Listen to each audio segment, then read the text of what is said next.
Čia mano darbas, čia. Šitie trys dalykai, čia Romas.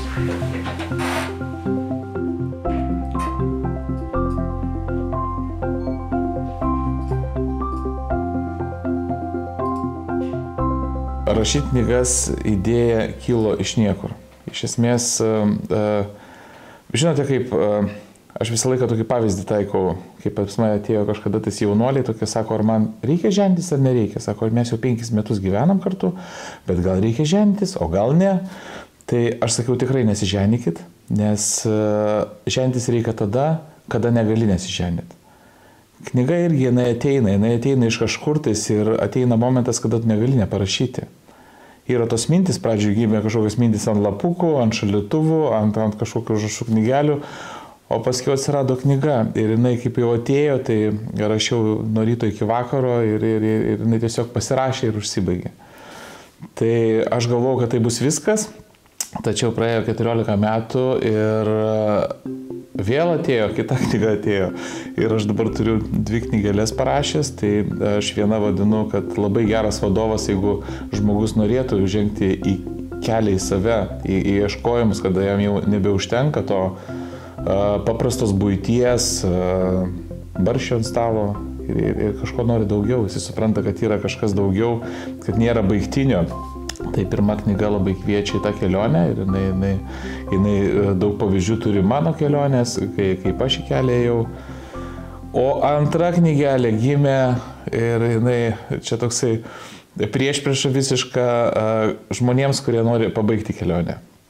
Žmonėms, kurie jau pavargo nuo dvasinių praktikų, nes tas iš tikrųjų ieškotojas, kuris ieško Dievo, kuris ieško ramybės, palaimos, nušvitimo, jisai eina per visur, nes tada asmenybė nori visko, jinai alkana, jinai eina ir į visokius meditacijas, jogas ir guru atvažiuoja į miestą, jisai būtinai tenais papuls, arba per pusę pasaulio skrenda kitur ir kažkada ilgainiui tu supranti, kad tu vis tiek neradai to šaltinio. Ir antra knyga būtent apie tai pasakoja, kaip sustoti, kaip suprasti, kad tu jau esi pats šaltinis.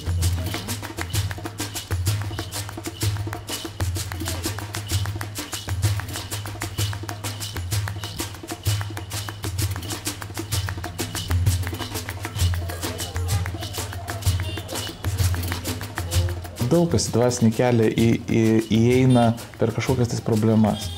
Labai mažai žmonių ateina į dvasinį kelią ir pradeda savęs ieškoti, kada viskas labai gerai. Kada viskas labai gerai sekasi, kada pinigai lyja, meilė, sveikata, visi. tai tada žmonės džiaugiasi, bet kada atsitinka kažkas tais, kad neina, kažkaip ir tokiu būdu liktai ta visata mus ir spaudžia, kad mes liktai pasižiūrėtume, kad nešvaistytumėm to savo laiko, kad mes turime pabusti. Tai yra iš tiesų malonė tokia, kada tave biškelį paspaudžia ir sako, pažiūrėk, yra kitaip. Ir man lygiai taip pat atsitiko ir aš papuoliau pas pirmą savo mokytoją Gintą, tai buvo reiki meistras. Tai su juo tikrai praleidom labai gerą laiką, apie 10 metų. Aš tapau pas jį meistrų reiki mokytojų, meistrų gydytojų ir iki dabar mes bendraujam, labai įdomus žmogus. Ir kažkurio momentu mane pakvietė į Toltekų tradicijos kursus Nidoje pas Susan Grek ir aš tenais nuvažiavau ir supratau, kad šitas mokymas yra platesnis. Aš kažką dar galiu paimti ir iš esmės aš pripažinau savo, kad nebuvau pilnai užpildytas. Buvau toksai žinių rinkinys, taip, energetika, taip gerai, bet atsakymą tokio vidinio pajūtimo, kad aš esu tikrai užpildytas, aš neturėjau. Ir tuomet teko pasimokyti 10 metų Toltekų tradicijų, šamanizmo, paskui bendravom su Sibiro šamanais. Ir vėlgi atsidūriau toj vietoj, kada yra kolektyvas žmonių ir aš matau, kad aš tarp jų, bet aš nesu užpildytas. Ir tada čia yra dvejopas. Vienas sako, kas šulinė iki tol, kol tu rasi šitą šaltinį, o kitas sako, ne, ieškok aplinkui 50 šulinių padaryk, gal tenai surasi. Tai čia vienos tiesos nėra, tačiau aš rinkausi tą kelią, kad ieškoti kitur. Jeigu čia man 10 metų aš nesuradau ir nėra atsakymų ir nėra paaiškinimo, tai iš kur tas pasaulis? Tai kodėl čia viskas yra? Ne? Tai kur tas režisierius, kur ta širma, kas čia uždaryta? Ne? Randamės netoli Gangos. Čia yra dar viena šventyklėlė. Čia aplinkui vien šventyklos. Varanasis iš tiesų yra pats seniausias miestas, kuris yra pastatytas, kur žmonės apsigyveno šalia Gangos. Tai aišku, kad čia yra daug tūkstančių metų atgal ir čia visokie yra dalykų. Dėl to.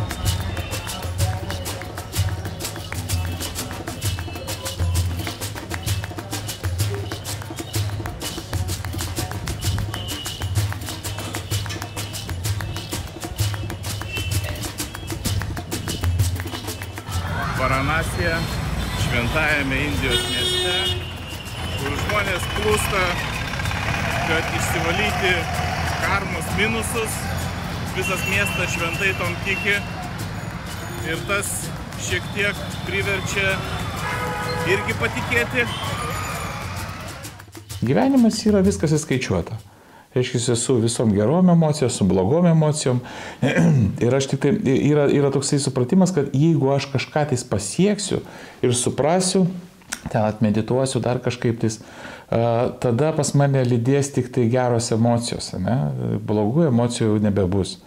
Tai yra netiesa, nes gyvenimas jisai yra koks yra. Jisai toksai ir liks. Žinote turbūt visi tą patarlę, kad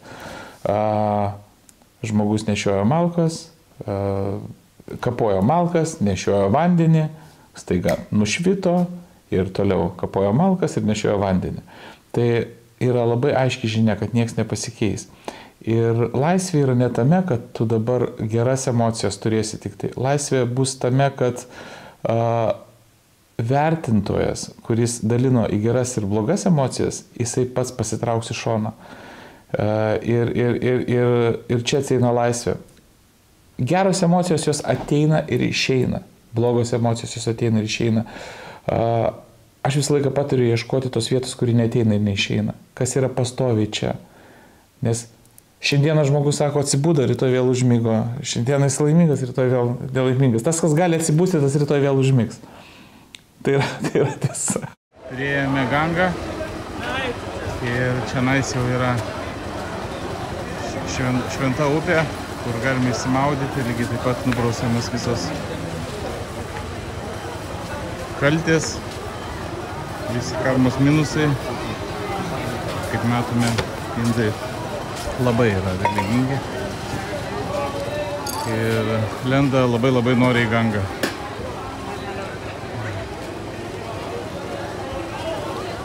Gavome pašventinimus ant kaktų.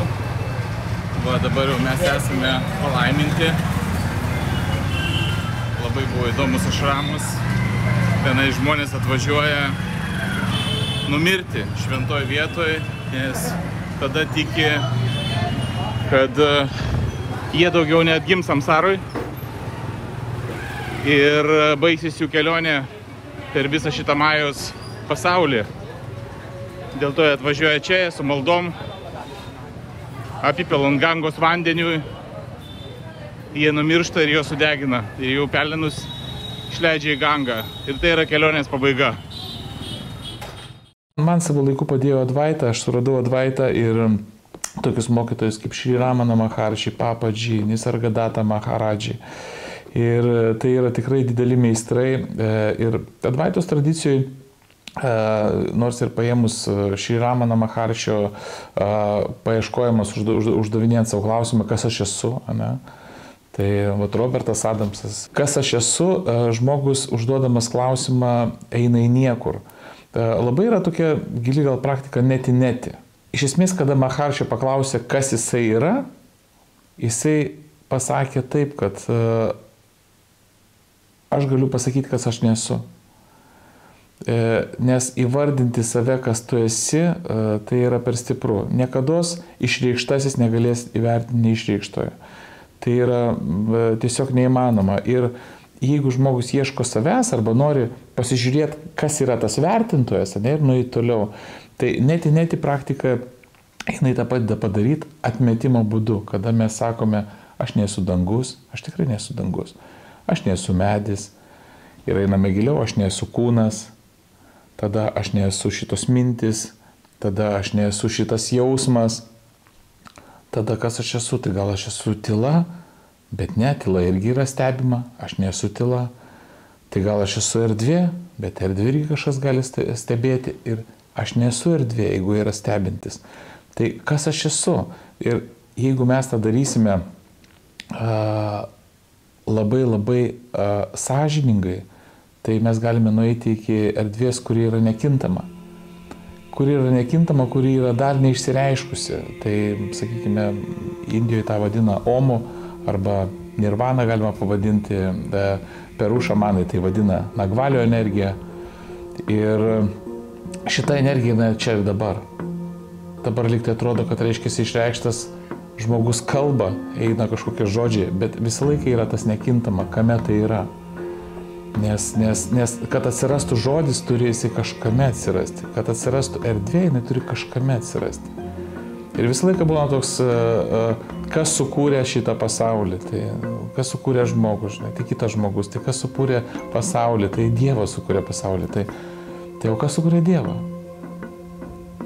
Kas sukūrė Dievą? Ir sako kitas Dievas, tai sako, tu taip ir toliau klausinėsi čia tų dievų milijonas. Tai esmė yra, kad viskas atsiranda iš niekur ir viskas nueina į niekur. Ir tas niekas irgi yra čia.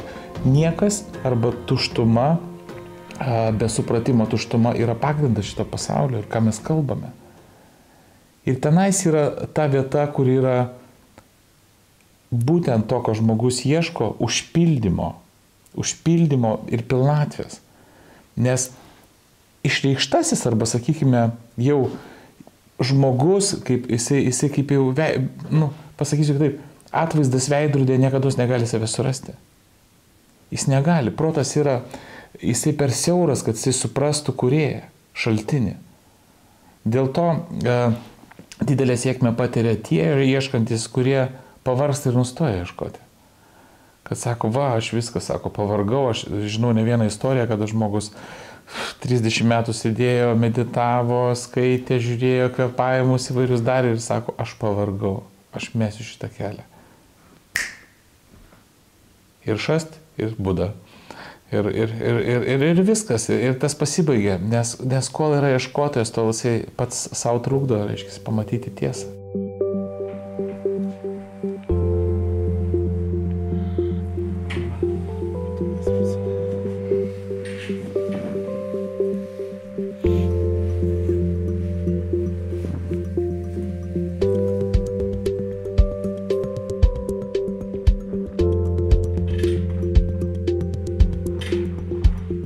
Žmonės kažkada palieka, sako, pasidaviau daugiau nebeieškosiu.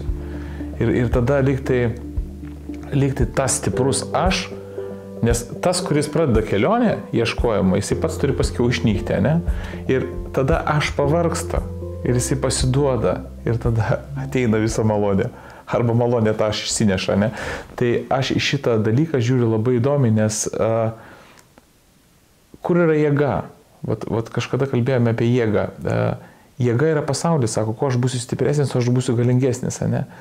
Bet atsidavimas, visiškas pasidavimas pasauliui, visiškas atsidavimas įvykių eigai. Žodis yra geras kapituliacija, bejėgiškumas. Tas išveda į didžiulę laisvę. Bejėgiškumas, nesprendimas. Ir tenais yra jėga. Bejėgiškume yra didžiulė jėga.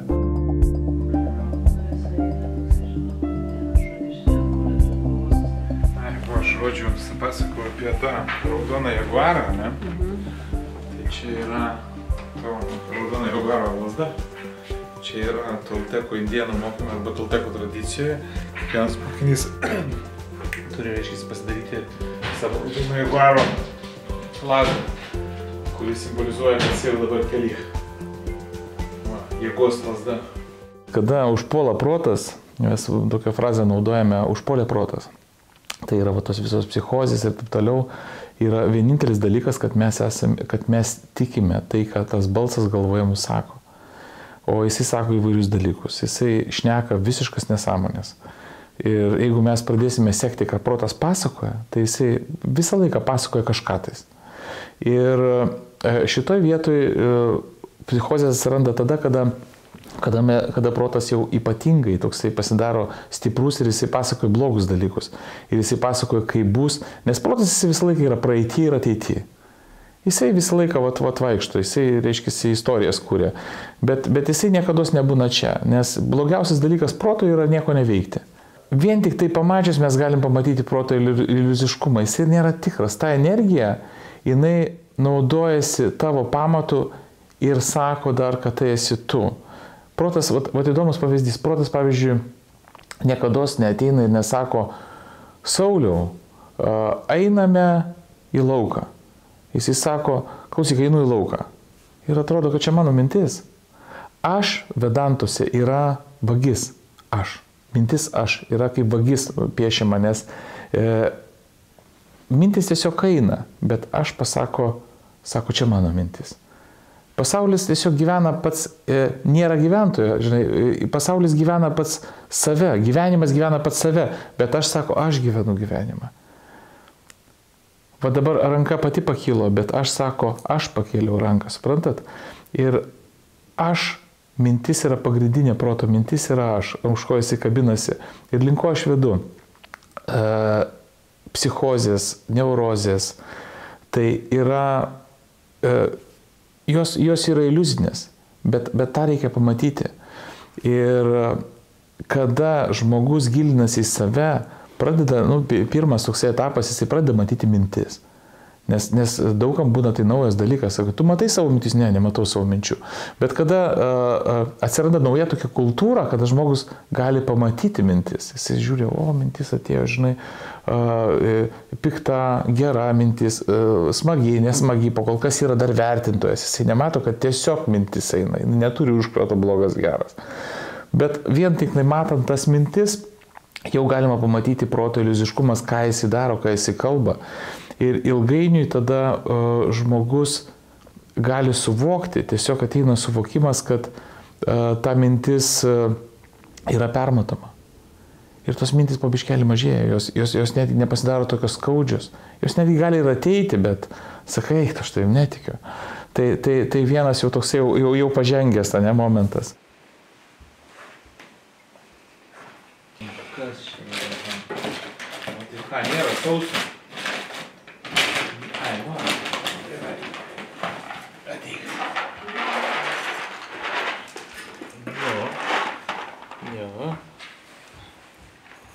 Lygiai.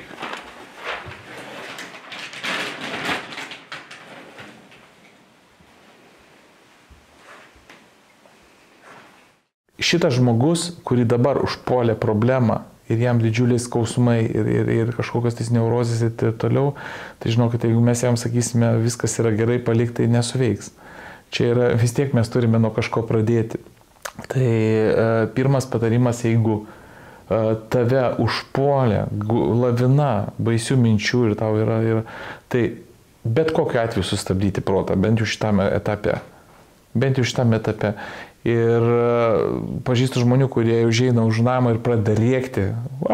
Ten rėkia ir kad protas, kiti apšaukia atgal protą, rėkia protas, sako, tau čia būtų, jisai rėkia atgal. Ir bet kokiu atveju sustabdyti protą. Sustabdžius protą grįžkime prie savianalizės. Šokti galima, kad protą sustabdyti, dainuot labai padeda, reiškia, visokios giesmės, sutartinės lietuvių, Indijoj badžanus dainuoja, galima deklamuoti, galima, bet aš patarčiau viską daryti, kad tuo metu, ta audra. Susan Grek turi tokią gerą patarlę, sako, kada tau krokodilas kanda į užpakalį, tada per vėlų melioruot pelkę. Jau jisai tau kanda, jau turi bėgti. Tai jeigu jau čia viskas taip aktyvu, tai jau tada kažkaip savo būdai sustabdyk tai viską. Bet kada tu esi ramus, kada tu esi gerose emocijose netgi, pasižiūrėk, kas mato šitą pasaulį, kas priima jį, kam tai ateina, kas tai reaguoja, kam yra dabar gerai.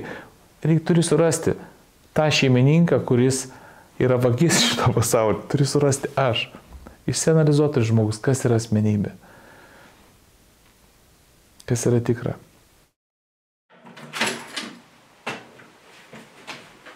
Aš jau kokį dalyką pradės nusipirkau. Žinau, kaip per daiktas, ne?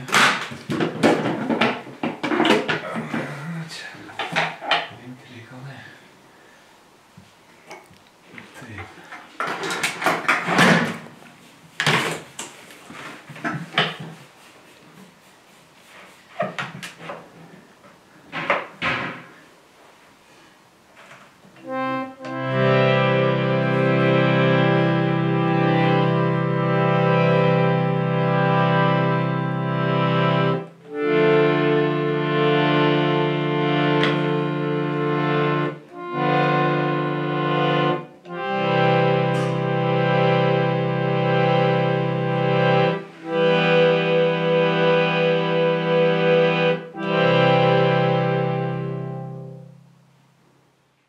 Aš labai nemėgstu tikėjimo, kaip, reiškia, patikėk, kad taip yra. Aš labai mėgstu pasidaryti tyrimą, savianalizę.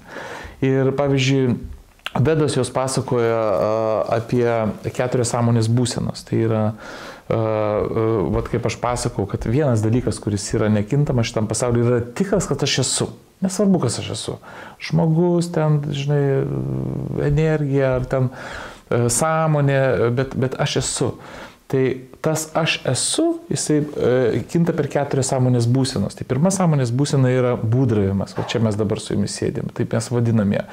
Antra sąmonės būsena yra miegas, miegas su sapnais.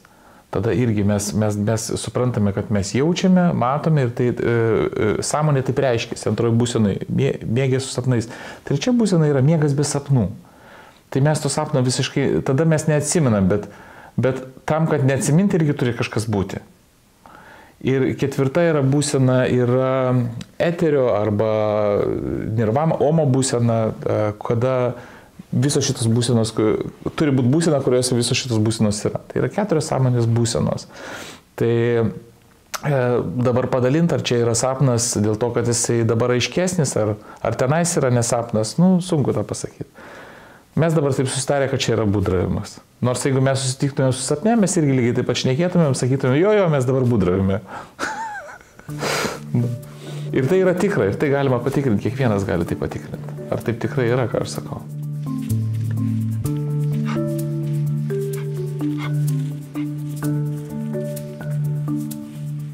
Aš paantrinčiau Maharšiui ir palaikyčiau, kad didžiausia dovana būti žmogui, nes tu gali suprasti, kad tu nesi žmogus, kad tu esi daugiau. Tai kaip sako, kad žmogus tik tai turi tokią galimybę, kad gyvūnai lyg tai neturi tokios galimybės suprasti. Ir didžiausias darbas, ką žmogus gali padaryti, tai netgi ir gyvenimo tikslas pačio žmogaus galėtų būti atrasti save, ne, atrasti tą didį, kas yra.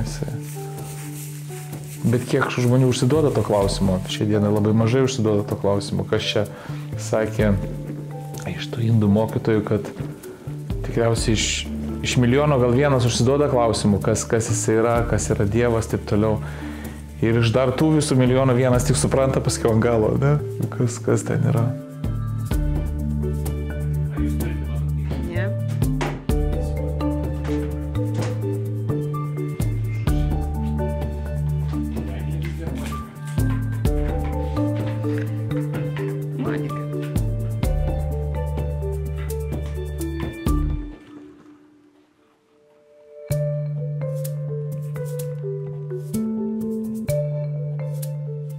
Man pačiam tai rašymas tai kaip kempinė, jisai išspaudžia viską.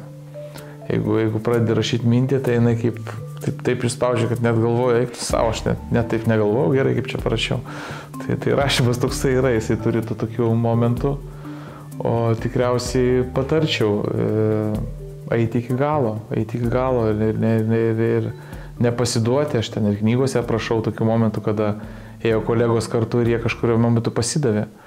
Maja turi labai gražių žaisliukų, jie turi gražių mašinų, spalvotų drabužių ir gražių santykių, kur žmonės jau lyg tai gauna ir daugiau neįdomus dvasingumas, ne? Tas dvasinis kelias. Ir aš tai kvieščiau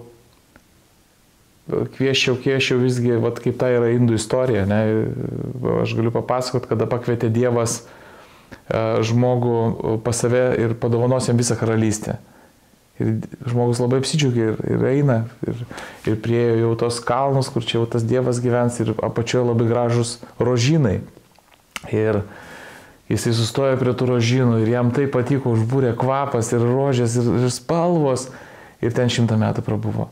Ir paskui prisiminė, kad į Dievas kvietė ir įėjo į vidų ir tenais fontanai gražiausiai ir moteris ten šoka ir muzika dieviškais tokios negirdės. Ir dar pasiliko 200 metų. Ir vėl paskui prisiminė, kad į Dievą šaukė ir ėjo ir taip toliau, ir jis vis Dievo nedaeina. Ir tai rodo apie mūsų tą ieškojimą, kada žmogui mes kalbėjome, sunkiau ar ką jisai kviečiasi kažkokiu aukštesnių pagalbų arba bando ieškoti. Ir greitai išorėje atsiranda žaisliukų, kurie sako, va, imkam, tu būsi patenkintas. Ir daug kas meta tą kelią, tai aš palinkėčiau surasti iki galo. Ir tada surasti tą vietą, kada nebeįtakos tavo išorinis pasaulis, ar tu laimingas ar nelaimingas, kada niekas už tavęs negalės spręsti, kada tu matysi visą pasaulį ir galėsi būti laisvas. Kada būsi laisvas nuo pačios laisvės, kaip sakė, laisvė pasirinkimo laisvė, bet tu gali būti laisvas nuo pasirinkimo laisvės. Ir tai yra laisvė, kada į tavo pasaulį gali tilpti visos pasaulio nuomonės. Kada tau nereikia turėti nuomonės iš viso.